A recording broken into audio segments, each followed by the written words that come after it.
Good evening. I'm Rudabeh Shabazi. And I'm Pat Harvey. And we begin tonight with a major step toward freedom for the Menendez brothers.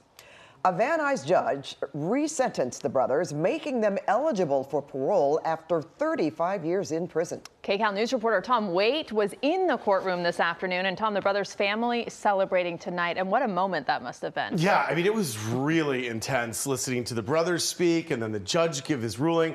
We'll get into all that in just a second here. But first, yeah, this has been a tense battle. Family members of the Menendez brothers blasting the LA County DA's office, calling their delays up until today and their legal tactics traumatizing. The DA's office is hitting back, saying Lyle and Eric remain a danger to society and should not be released. The judge sided with the brothers. Family members of the Menendez brothers and their legal team leaving the courthouse in Van Nuys victorious. Redemption is possible. Lyle and Eric Menendez resentenced by the judge, making them eligible now for parole. Now we see the pot at the end of the rainbow, so to speak. We are here today with this result because of Eric and Lyle, because they chose to live their lives with clarity and a purpose of service.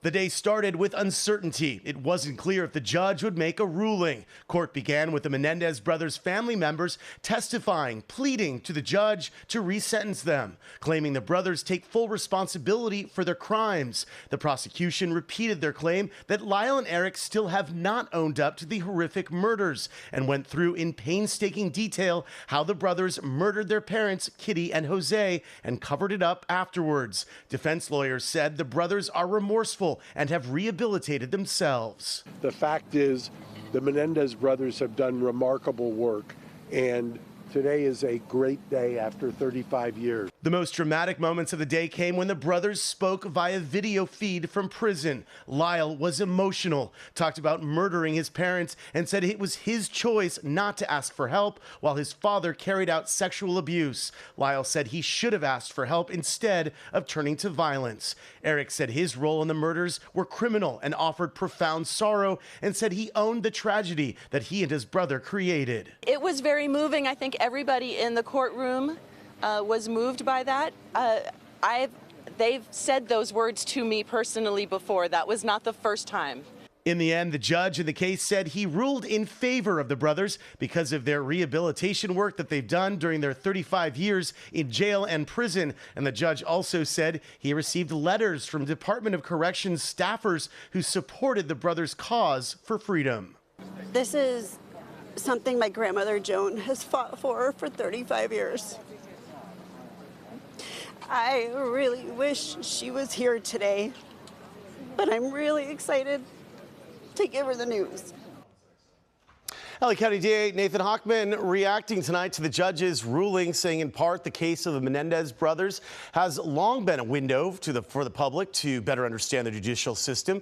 This case, like all cases, especially those that captivate the public, must be viewed with a critical eye. Our opposition and analysis ensured that the court received a complete and accurate record of the facts. Justice should never be swayed by a spectacle. Now, the brothers have a clemency hearing set for June 13th, so that's obviously a big one. We'll see how that plays out.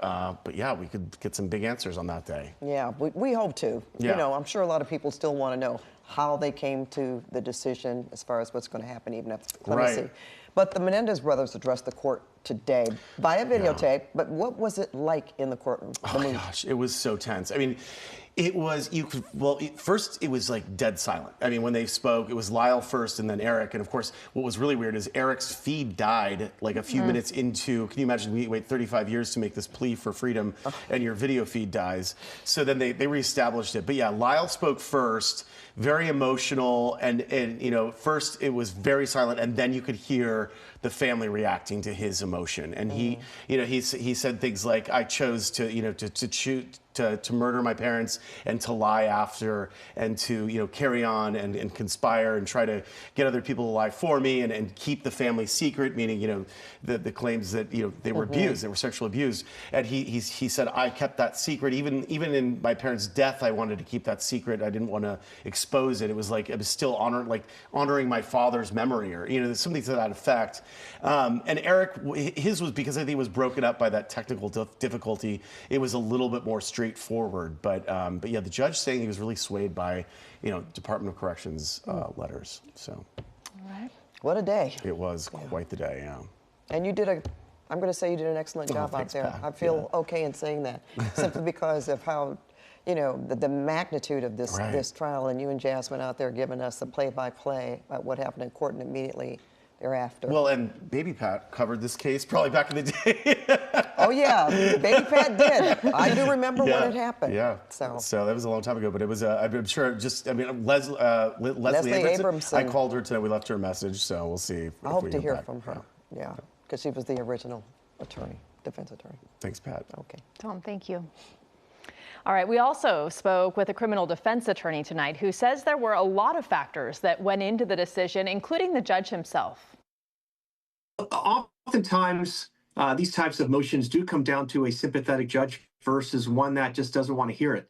And hats off to this judge for being able to really just look at the case in his own fair and partial way and find that the Menendez brothers, under this California Youth Authority law, have demonstrated enough rehabilitation and remorse to be considered for parole. It was a bold move by a judge. I don't know that other judges would have done the same thing.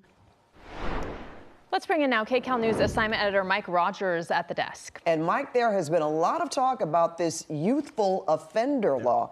So you're here to tell us how that played into today's decision. Yeah, Pat and Rudabeh, you heard Lou Shapiro there mention that. That is a law that was passed beginning in 2016. It's been amended a couple of times since then. And it is one of the things that played into today's ruling, in addition to the fact of California basically saying you only have to serve a third of your sentence before you can be eligible for parole. So the Menendez brothers are able to take advantage of a couple of things that have changed really since the 1990s when this case was first convicted. It's a very interesting situation that they're in because as far as they are concerned, time essentially stopped when these crimes were committed because that is the age they were at when the crimes were committed. But as the resentencing goes forward, they get to take advantage of all of the laws that have changed since the 1990s. And one of those is those youth offender laws, which essentially says children's or young adults' brains are not fully formed before the age of 26, according to various science and studies that backed this up. So the law was ultimately put into place saying if you are sentenced to any determinate time with the possibility of parole, you will be eligible for parole after 25 years. Now, we know the brothers have already served 35 years in prison. So with today's ruling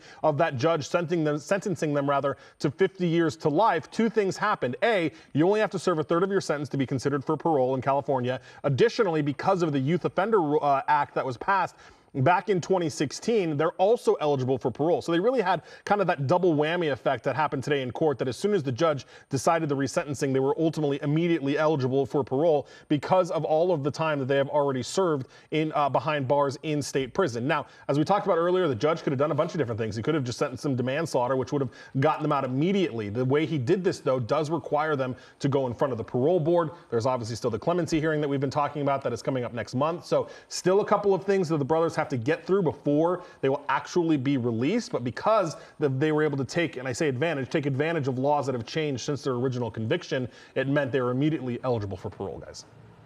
Okay, Mike, thank you. And stay with KCAL News as we continue to follow all of the legal twists and turns in the Menendez brothers case as their attorneys push for their release.